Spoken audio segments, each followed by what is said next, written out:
guys. Ooh, y'all, I feel like I need to come back a little bit. Maybe this will be better. But what do you say?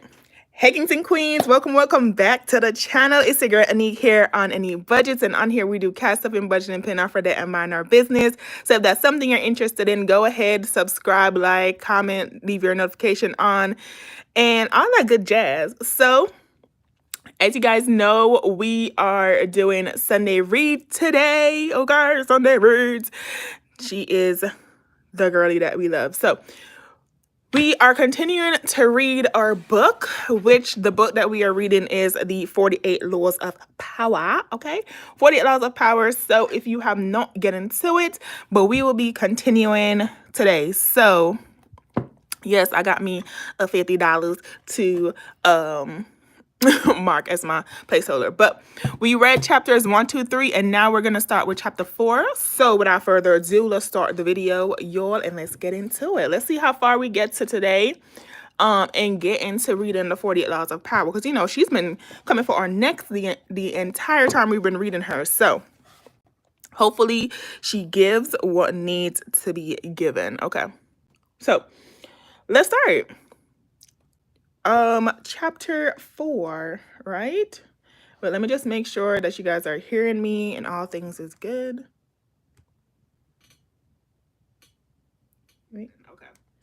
Oh, okay. All right, you guys are hearing me. Okay. So chapter 4, which is law number 4. Always say less than necessary. Judgment. When you are trying to impress people with words, the more you say, the more common you appear and the less in control. Even if you are saying something banal, it will seem original if you make it vague, open-ended, and sphinx-like. Powerful people impress and intimidate by saying less. The more you say, the more likely you are to say something foolish, which I can attest to that. Sometimes, you know, people be blabbering, you be like, all right, we don't want to hear it no more. But yes, so here we go. Transgression of the law. Gaius Marcius, also known as Coriolanus, Corio, that's what you're going to name, was a great military hero of ancient Rome. In the first half of the 5th century BC, he won many important battles, saving the city from calamity time and time again. Because he spent most of his time on the battlefield, few Romans knew him personally, making him something of a legendary figure. In 454 BC, Corio decided it was time to exploit his reputation and enter politics. He stood for election to the high rank of consul.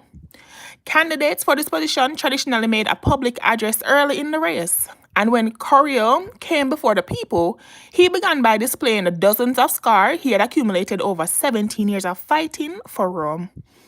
Few in the crowd really heard the lengthy speech that followed. Those scars, proof of his valor and patriotism, moved the people to tears. Corio's election seemed certain. When the polling day arrived, however, Corio made an entry into the forum, escorted by the entire Senate and by the city's patrons.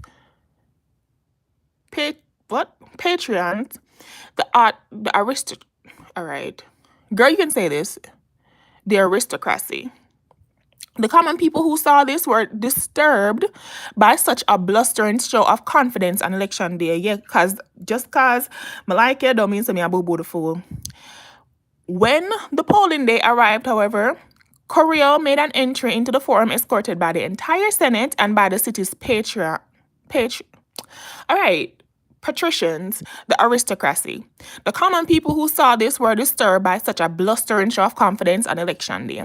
And then Corio spoke again, mostly addressing the wealthy citizens who had accompanied him. His words were arrogant and insolent.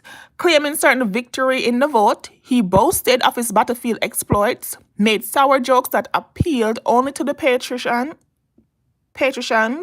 voiced angry accusations against his opponents, and speculated on the riches he would bring to Rome. This time, the people listened. They had not realized that this legendary soldier was also a common braggart. News of Cario's second speech spread quickly through Rome, and the people turned out in great numbers to make sure he was not elected. Defeated, Corio returned to the battlefield, bitter and vowing revenge on the common folks who had voted against him. Some weeks later, a large shipment of grain arrived in Rome. The Senate was ready to distribute this food to the people for free, but just as they were preparing to vote on the question, Corio appeared on the scene and took the Senate floor. The distribution, he argued, would have a harmful effect on the city as a whole. Several senators appeared won over, and the vote on the distribution fell into doubt. Corio did not stop there. He went on to condemn the concept of democracy itself. He advocated getting rid of the people's representatives, the tribunes, and turning over the governing of the city to the patricians. When word of Corio's last speech reached the people, their anger knew no bounds. The tribunes were sent to the Senate to demand that Corio appear before them. He refused. Riots broke out all over the city. The Senate, fearing the people's wrath, finally voted in favor of the grain distribution. The tribunes were appeased, but the people still demanded that Corio speak to them and apologize. If he repented and agreed to keep his opinions to himself, he would be allowed to return to the battlefield. Corio, his name is Coriolanus, did appear one last time before the people, who listened to him in rapt silence. He started slowly and softly, but as the speech went on, he became more and more blunt. Yet again, he hurled insults. His tone was arrogant, his expression disdainful. The more he spoke, the angrier the people became. Finally, they shouted him down and silenced him.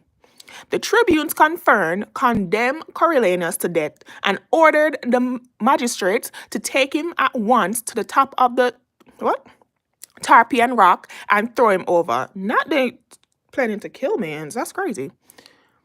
The delighted crowd seconded the decision. The patricians, however, managed to intervene and the sentence was commuted to a lifelong banishment. When the people found out that Rome's great military hero would never return to the city, they celebrated in the streets. In fact, no one had ever seen such a celebration, not even after the defeat of a foreign enemy. Interpretation. Before his entrance into politics, the name Coriolanus evoked awe, right? His battlefield accomplishments showed him as a man of great bravery. Since the citizens knew little about him, all kinds of legends became attached to his name. The moment he appeared before the Roman citizens, however, and he spoke his mind, all that grandeur and mystery vanished. He bragged and blustered like a common soldier. He insulted and slandered people as if he felt threatened and insecure. Not you being a soldier and insecure after you won so many victories. Suddenly, he was not at all what the people had imagined. The discrepancy between the legend and the reality proved immensely disappointing to those who wanted to believe in their hero. The more Coriolanus said, the less powerful he appeared. A person who cannot control his words showed that he cannot control himself and is unworthy of respect. Had Coriolanus said less, the people would never have had cause to be offended by him, would never have known his true feelings. He would have maintained his powerful aura, would certainly have been elected consul, and would have been able to accomplish his anti-democratic goals. But the human tongue is a beast that few can master. It strains constantly to break out of his cage, and if it is not tamed, it will run wild and cause you grief. Power cannot accrue to those who squander their treasure of words. I ain't gonna lie to you.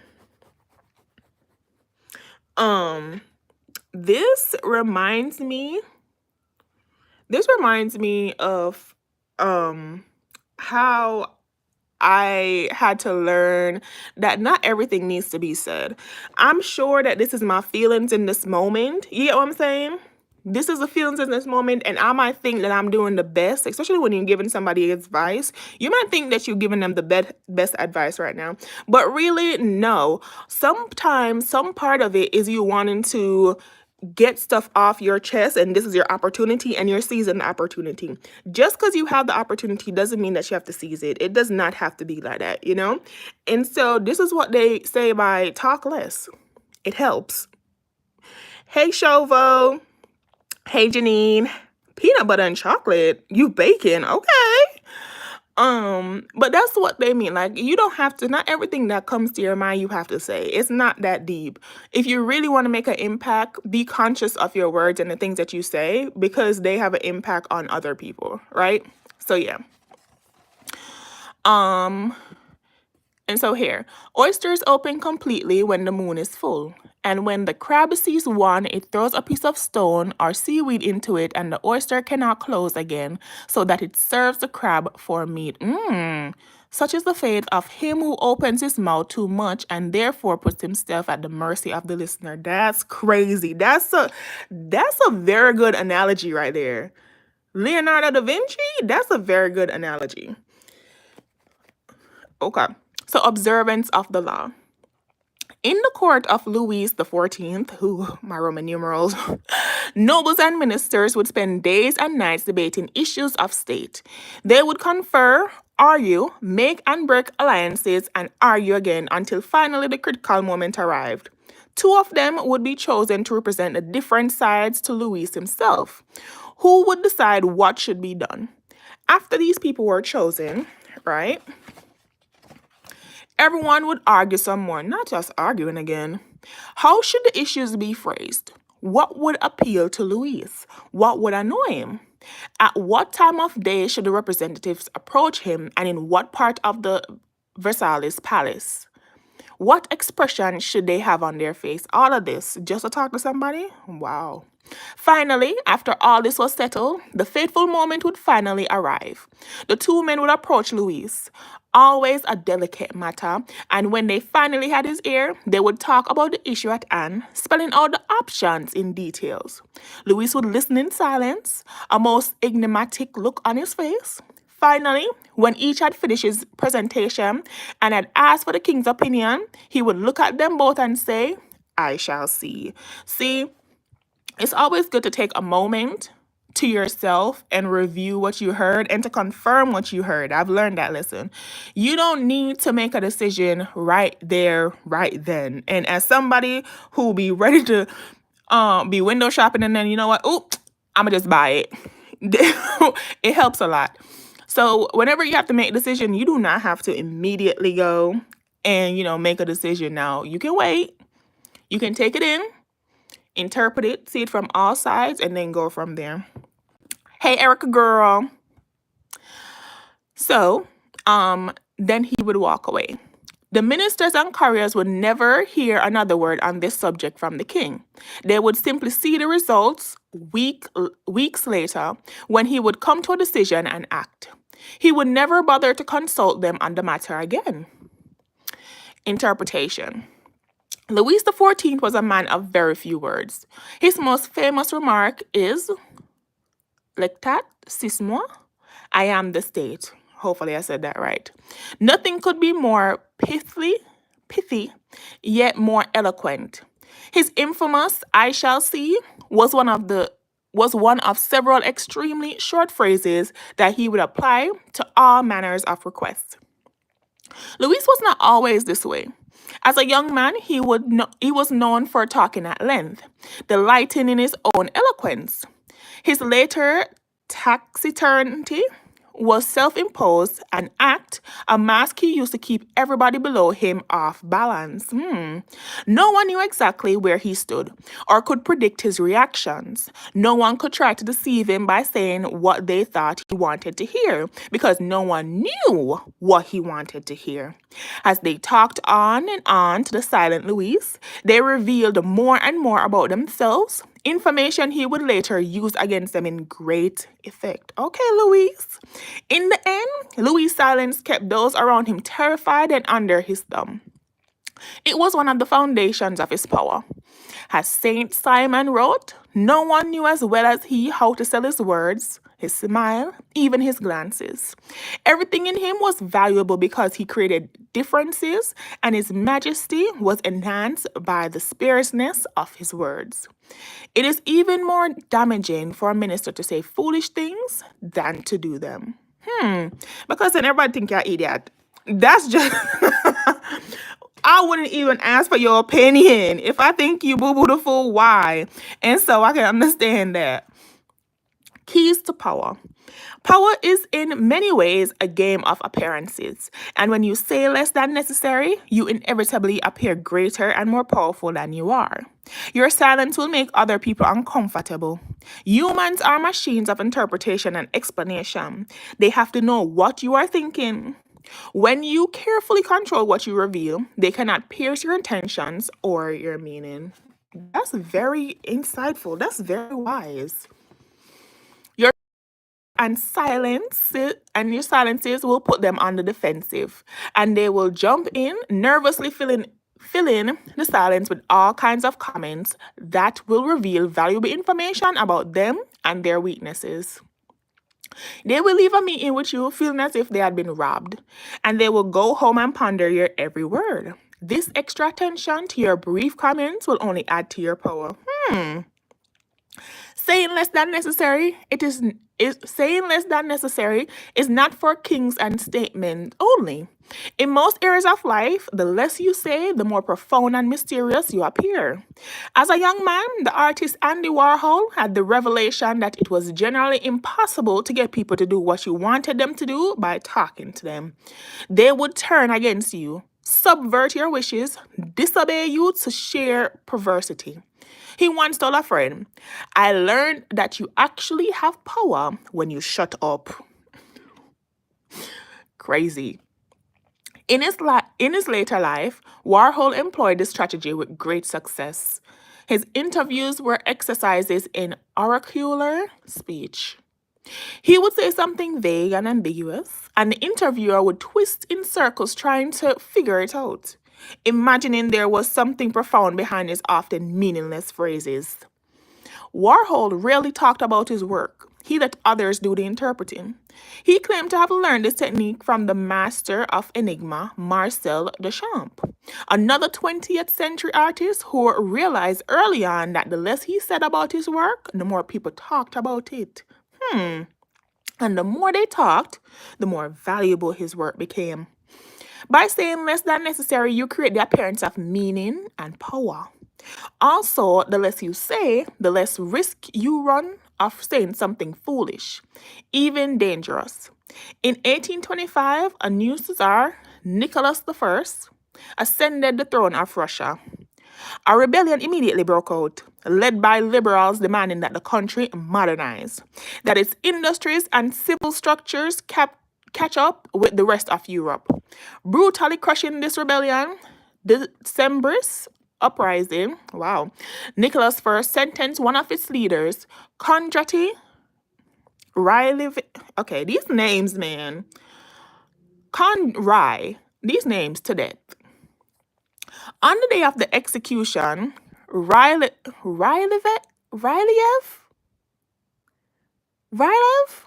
stood on the gallows, the noose around his neck. Oh, whoa. The noose around his neck. The trapdoor opened, but as Rylev, that's what we're gonna go with, dangled, the rope broke, dashing him to the ground. At the time, events like this were considered signs of providence or heavenly will, and a man saved from execution this way was usually pardoned. As Rylev got to his feet, bruised and dirtied, but believing his neck had been saved, he called out to the crowd, "You see, in Russia, they don't know how to do anything properly, not even how to make a rope." A messenger immediately went to the Winter Palace with news of the failed hanging.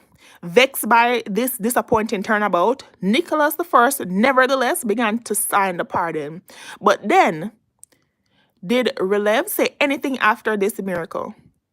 The Caesar asked the messenger, "Sire," the messenger replied, "he said that in Russia, they don't even know how to make rope." In that case, said Caesar, let us prove the contrary. And he tore up the pardon. The next day, Relev was hanged again. This time, the rope did not break. Hey, hey, hey, hey. In that case, said Caesar, let's prove the contrary. And he tore up the pardon. The next day, Relev was hanged again. This time, the rope did not break. Learn the lesson. Once the words are out, you cannot take them back. Keep them under control. Be particularly careful with sarcasm. Oh, I'm a sarcastic girl now. I am.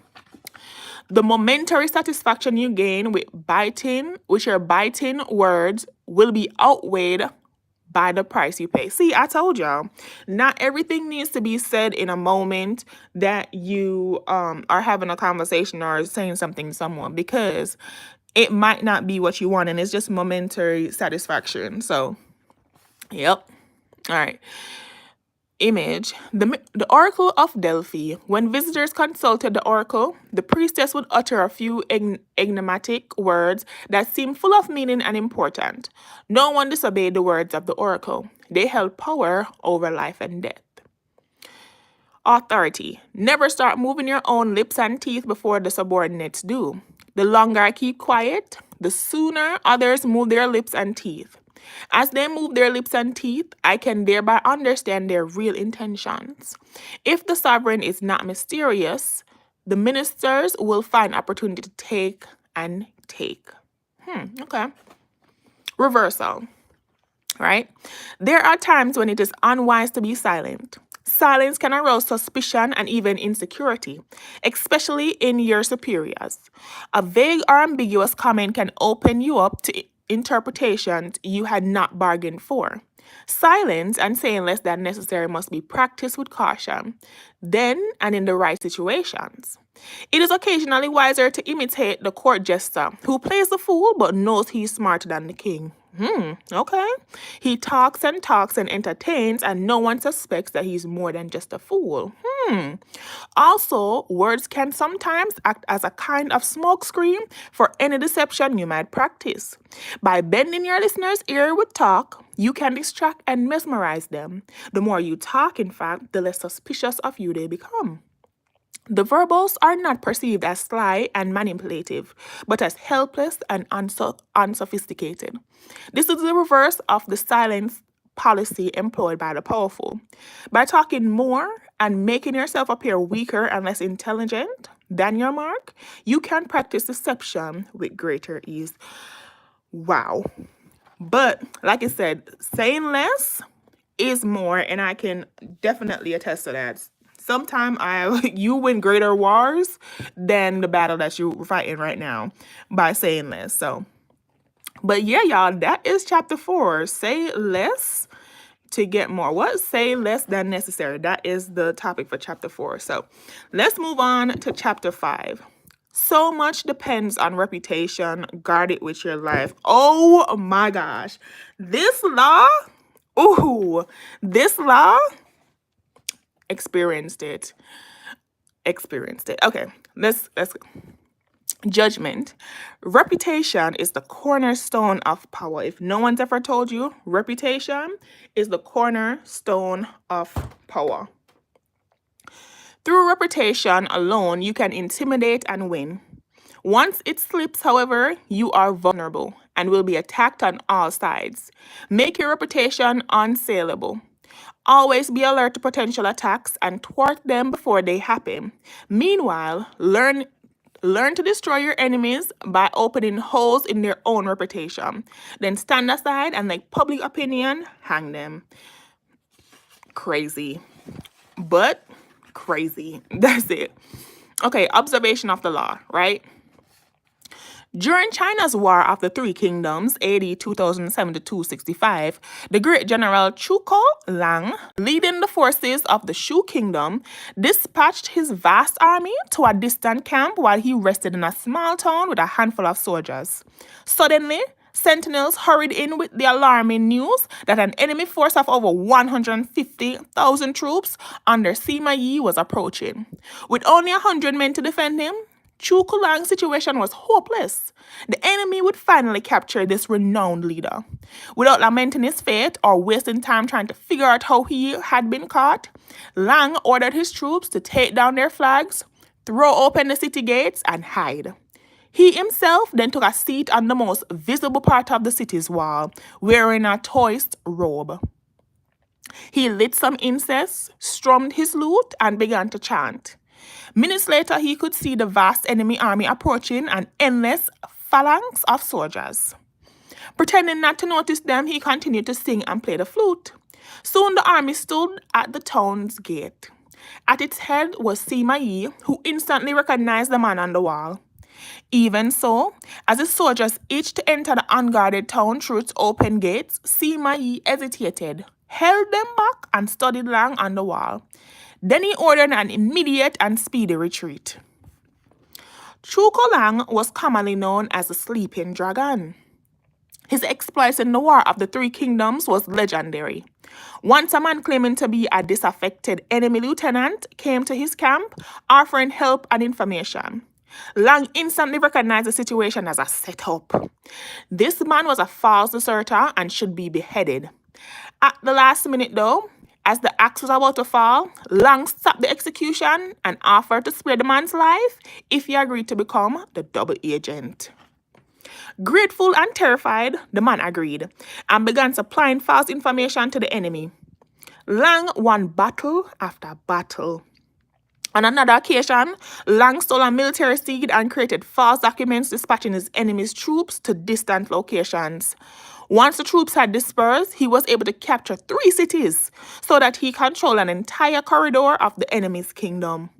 He also once tricked the enemy into believing one of his best generals was a traitor, forcing the man to escape and join forces with Lang.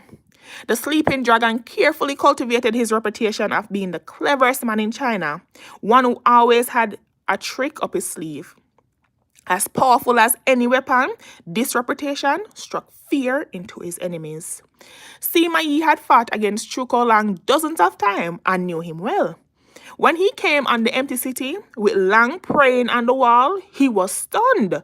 The toist robes, the chanting, the incense, this had to be a game of intimidation. The man was obviously taunting him, daring him to walk into a trap. The game was so obvious that for one moment it crossed his mind that Lang actually was alone and desperate. But so great was his fear of Lang that he dared not risk finding out. Such is the power of reputation. It can put a vast enemy on the defense, even force them into retreat, without a single arrow being fired.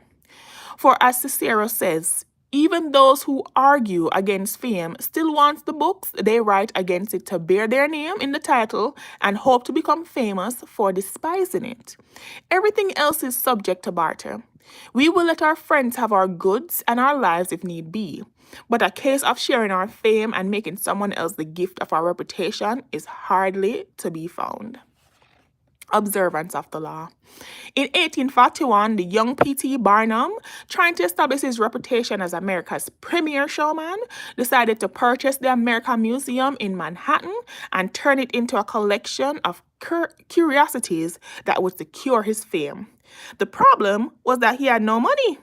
The museum's asking price was $15,000, but Barnum was able to put together a proposal that appealed to the institution's owners, even though it replaced cash up front with dozens of guarantees and references.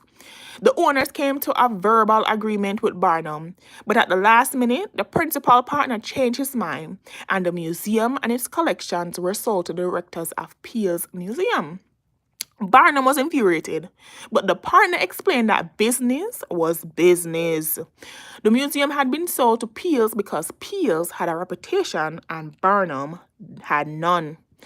Barnum immediately decided that if he had no reputation to bank on, his only recourse was to ruin the reputation of Peale's.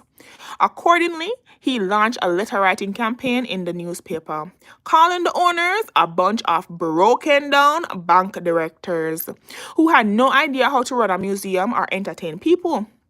He warned the public against buying Peel stock, since the business purchase of another museum would invariably spread its resources thin. The campaign was effective. The stock plummeted, and with no more confidence in Peel's track record and reputation, the owners of the American Museum reneged on their deal and sold the whole thing to Barnum. It took years for Peels to recover, and they never forgot what Barnum had done.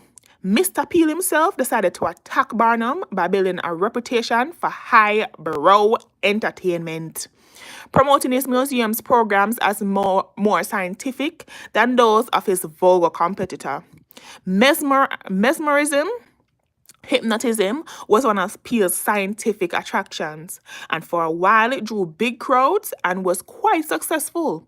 To fight back, Barnum decided to attack Peel's reputation yet again. Barnum organized a rival mesmeric performance in which he himself apparently put a little girl into a trance. Once she seemed to have fallen deeply under, he tried to hypnotize members of the audience. But no matter how hard he tried, none of the spectators fell under his spell, and many of them began to laugh. A frustrated Barnum finally announced that to prove the little girl's trance was real, he would cut off one of her fingers without her noticing.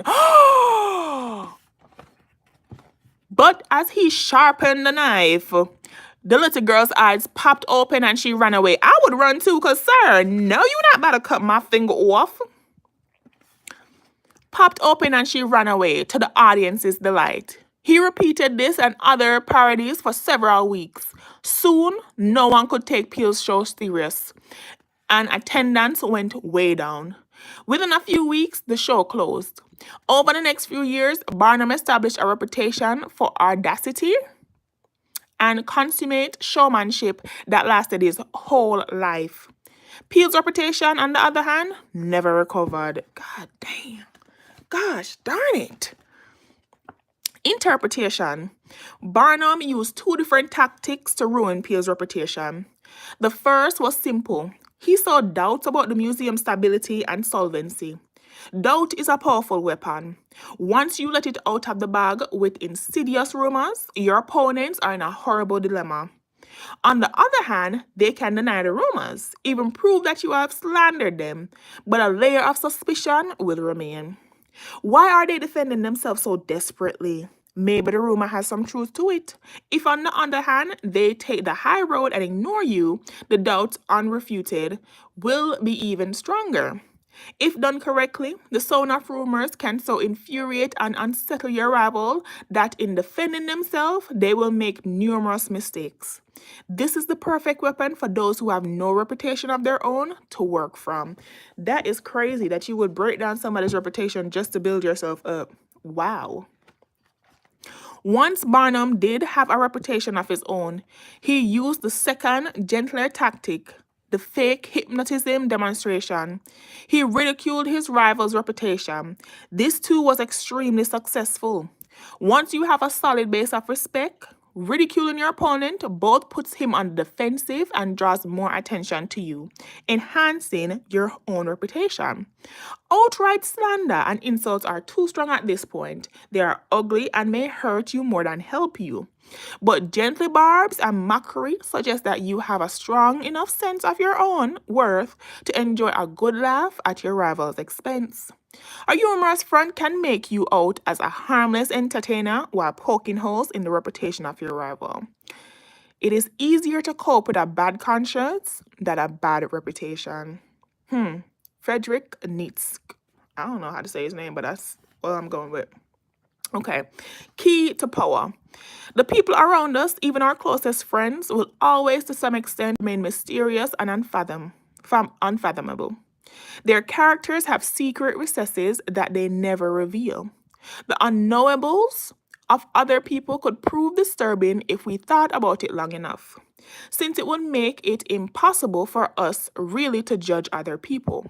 So we prefer to ignore this fact and to judge people on their appearances, on what is most visible to our eyes: clothes, gestures, words, actions.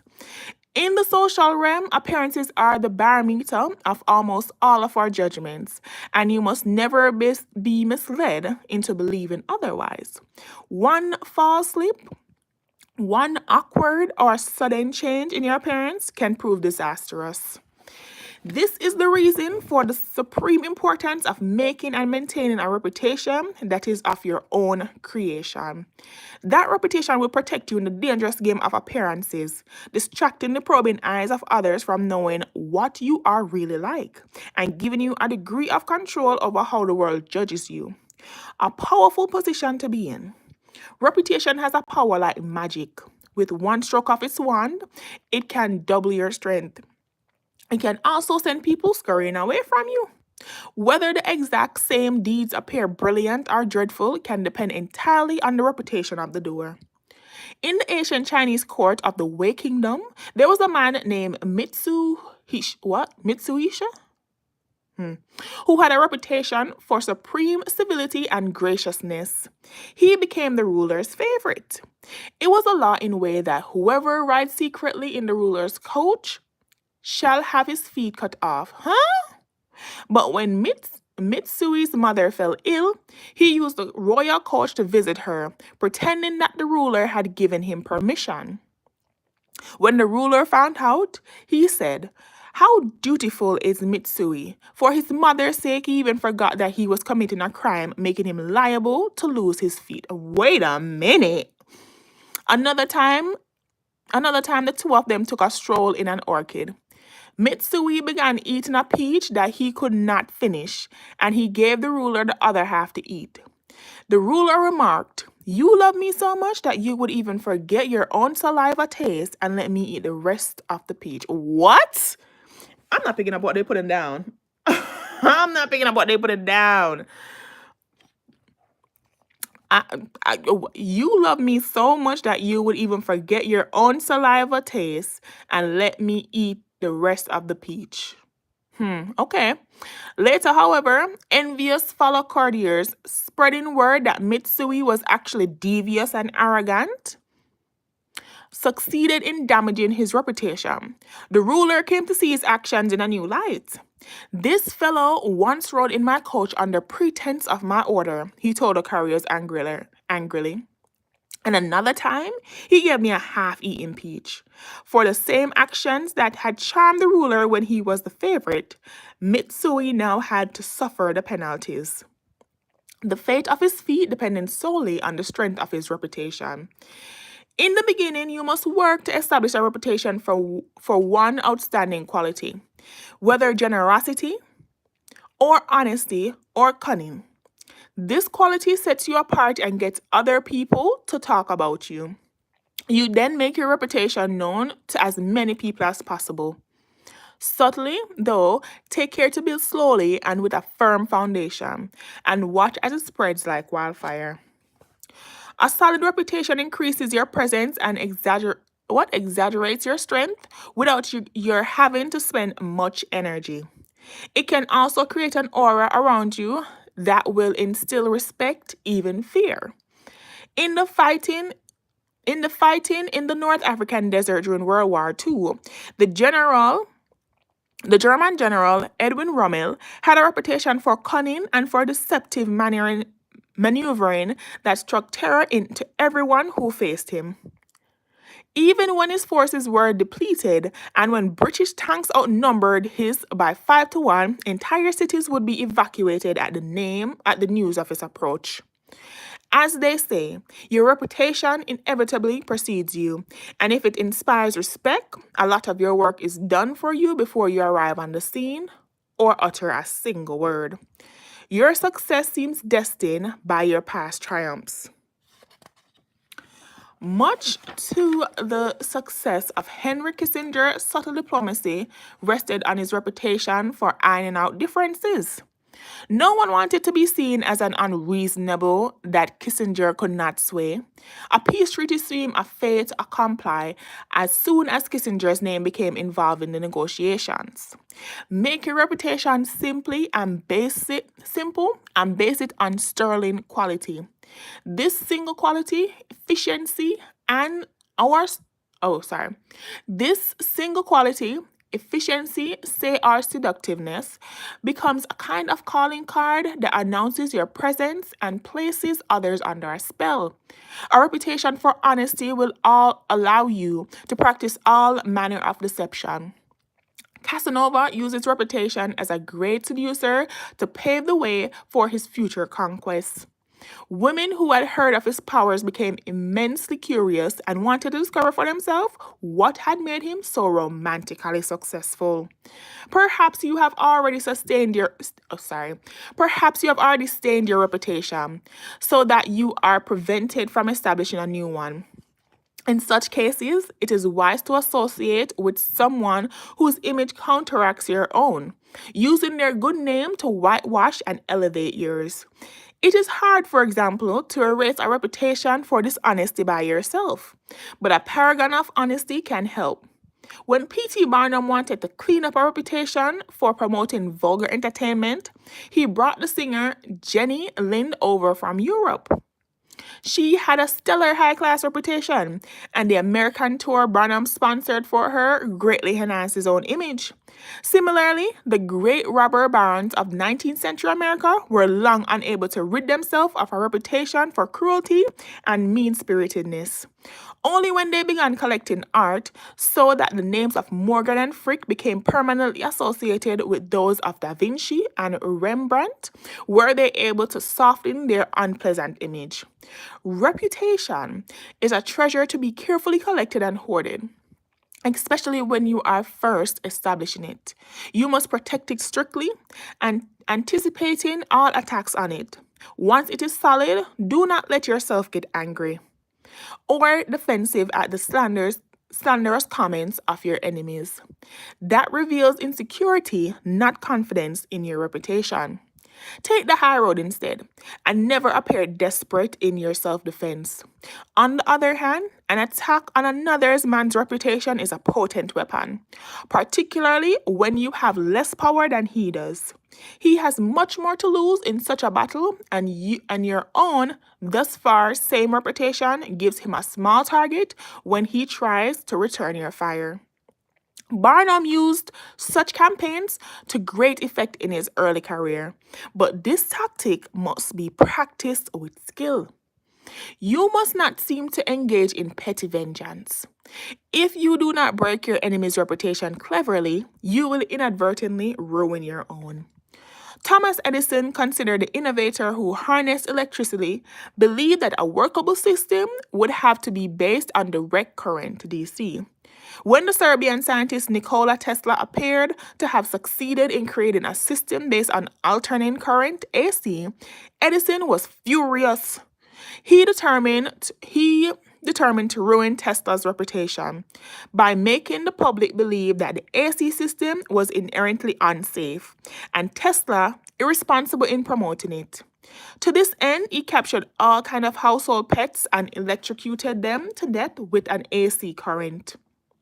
When this wasn't enough, in 1890, he got New York State prison authorities to organize the world's first execution by electrocution using an AC current.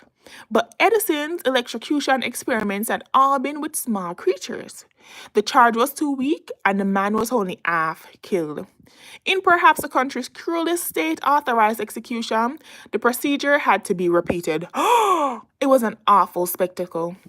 Although in the long run, it is Edison's name that had survived, at the time, his campaign damaged his own reputation more than Tesla's.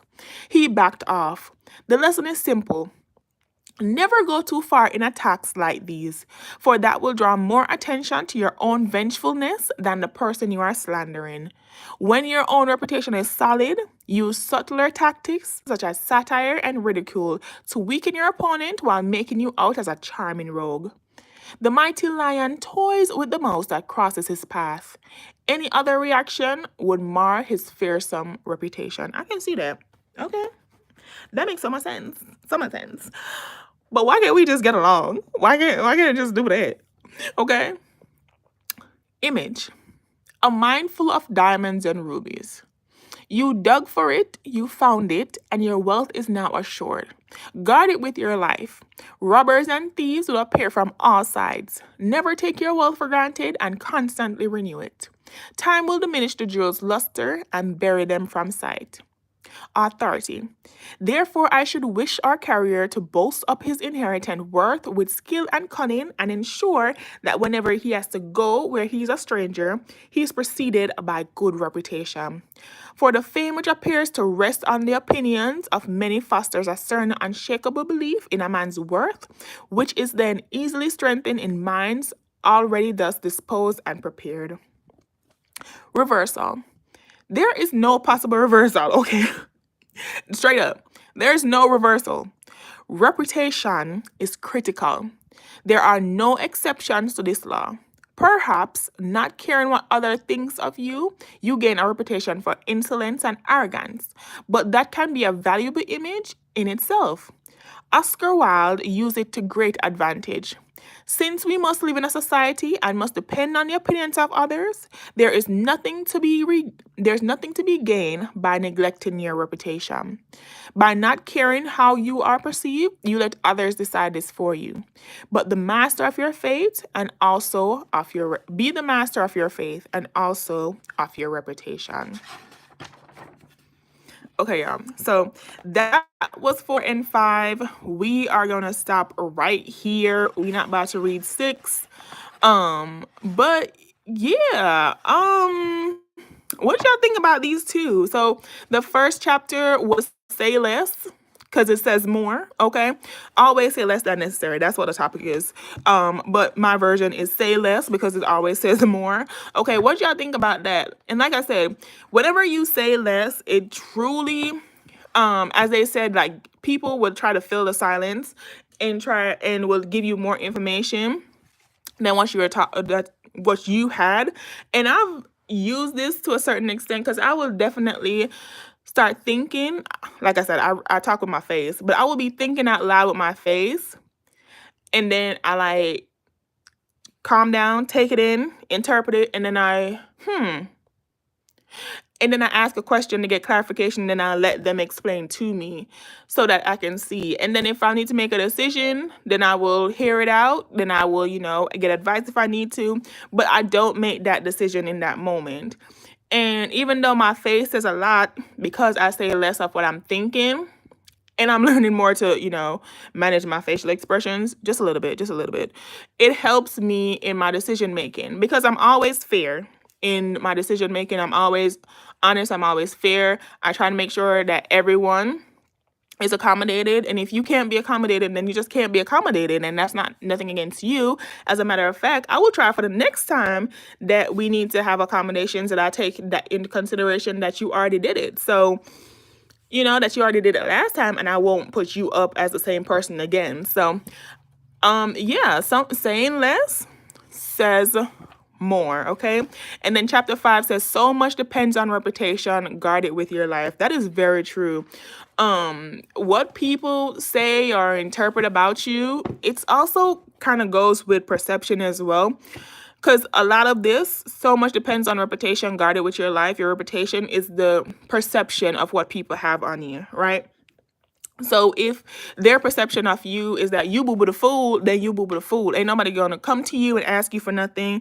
If their perception of you is that you're a wise person, you knowledge, you can give great advice, then they're gonna come to you for all of those things because you have that's the perception based on the reputation that they see for you. So those were the 2 laws that I read. They were very insightful. I like those 2 laws more than I like the other ones before.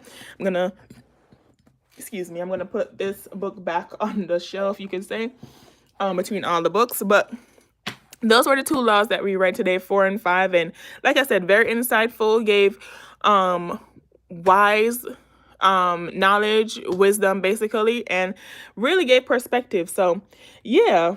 But I hope you guys enjoyed Sunday Reads today. I know we like 48 minutes. Make sure you guys like the video. Make sure you guys leave a comment if you have not left any comments. Thank you so much to all the people who left a comment today. Share this video, subscribe, and turn your notification on the regular channel and all the things. But yeah, that's it for Sunday reads. Thank you guys so much for watching, and I will see you next Sunday for another one. Okay, bye.